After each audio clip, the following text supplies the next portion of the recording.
கடந்த சில நாட்களாக பெய்து வரக்கூடிய தொடர் மழை காரணமாக பல்வேறு தாழ்வான பகுதிகளை தண்ணீர் சூழ்ந்திருக்கிறது.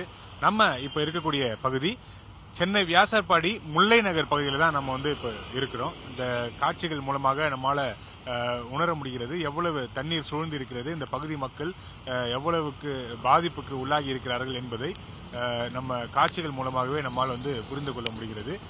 முல்லை நகரில் வடக்கு அவென்யூ சாலை தான் நம்ம இப்போ பார்த்து கொண்டிருக்கக்கூடிய அந்த காட்சிகள்.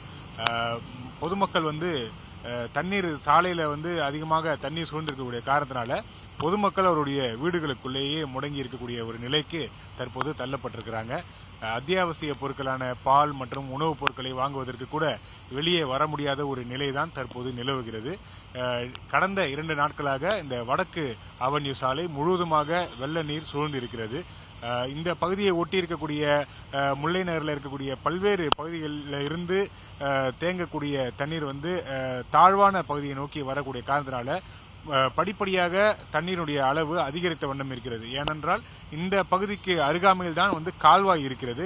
அதனால மேடான பகுதியில் இருக்கக்கூடிய தண்ணீர் எல்லாமே தாழ்வான பகுதி, அதாவது கால்வாய் நோக்கி வரக்கூடிய வகையில இருக்கக்கூடிய காரணத்தினால எல்லா தண்ணியுமே இந்த தாழ்வான பகுதியை நோக்கி வருகிறது. இந்த வடக்கு அவென்யூ சாலை ஒரு தாழ்வான பகுதி, அதனால தண்ணீர் சூழ்ந்து இருக்கிறது. இதன் காரணமாக இந்த சாலையை பயன்படுத்தி தான் பிரதான சாலைக்கு வர வேண்டிய ஒரு நிலையில் இருக்கக்கூடிய மக்கள் மிகுந்த ஒரு பாதிப்புக்கு உள்ளாகி இருக்கிறாங்க. நேற்றைய தினம் மாநகராட்சி சில நடவடிக்கைகளை எடுத்து இருக்கிறது. தேங்கி இருக்கக்கூடிய தண்ணீரை பம்ப் செய்து, மோட்டார்கள் மூலமாக பம்ப் செய்து அருகாமையில் இருக்கக்கூடிய கால்வாயில செலுத்தக்கூடிய அந்த பணிகளில் நேற்றிலிருந்து முழு வீச்சில் ஈடுபட்டிருக்கிறாங்க. அந்த பணியும் ஒரு பக்கம் நடைபெற்று வரக்கூடிய காட்சிகளையும் பார்க்கிறோம்.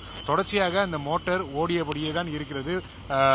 தண்ணீர் வெளியேற்றக்கூடிய பணியில அந்த மோட்டார் பம்புகள் ஈடுபட்டு இருக்கிறது. மாநகராட்சி ஊழியர்களும் தொடர்ச்சியாக அவர்களும் பணியாற்றி இருக்கிறாங்க. ஆனால் மழை விட்ட பாடில்லை.